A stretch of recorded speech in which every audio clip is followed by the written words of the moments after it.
Hi friends, welcome to my YouTube channel guys. এখানে প্রথমে আমি ছোলা নিয়ে নিয়েছি 250 গ্রাম, পনির নিয়ে নিয়েছি। পনিরটাকে ছোটো ছোটো করে টুকরো টুকরো করে নিচ্ছি। টুকরো করে নেওয়ার পর পনিরটাকে এরপর আমি কড়াই দিয়ে দেব। কড়াই দিয়ে কিছুক্ষণ ভেজে নিলাম পনিরটাকে। পনিরটা ভাজা হয়ে গেছে, পনিরটা তুলে নিয়েছি একটা জায়গায়।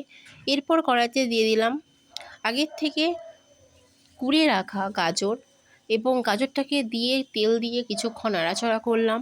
নাড়ানোর পর গাজরটাকে তুলে রাখার পর সেখানে আবার কড়াইতে তেল দিলাম। তেল দেওয়ার পর সেখানে এরপর দেবো লঙ্কা। লঙ্কাটাকে ভালো করে এখানে ভাজতে হবে।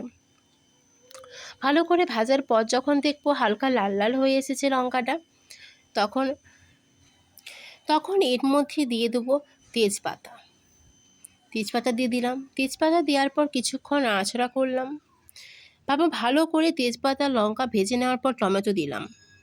দেব সামান্য পরিমাণ নুন দিয়ে টমেটোটা অনেকক্ষণ ধরে নাড়াচাড়া করলাম। নাড়াচাড়া করার পর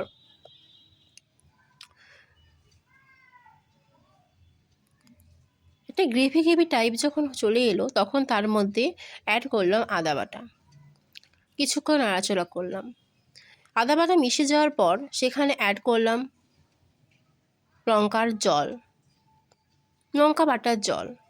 তার মধ্যে শুকনো মশলা সব আলাদা করে রেখেছিলাম, সেই মশলাগুলো দিয়ে দিলাম। দিয়ে দেওয়ার পর কিছুক্ষণ নাড়াচাড়া করতে যতক্ষণ না পর্যন্ত মশলা থেকে তেল ছেড়ে আসছে ততক্ষণ অবধি নাড়তে থাকতে হবে।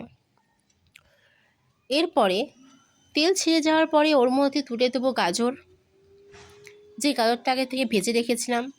তাছাড়া সিদ্ধ করে রাখা গাজর কিছু রাখা ছিল, সেই গাজরটাও এর মধ্যে দিয়ে দেব। কিছুক্ষণ নাড়তে থাকলাম। এরপরে অ্যাড করলাম পনির। আস্তে আস্তে নাড়লাম।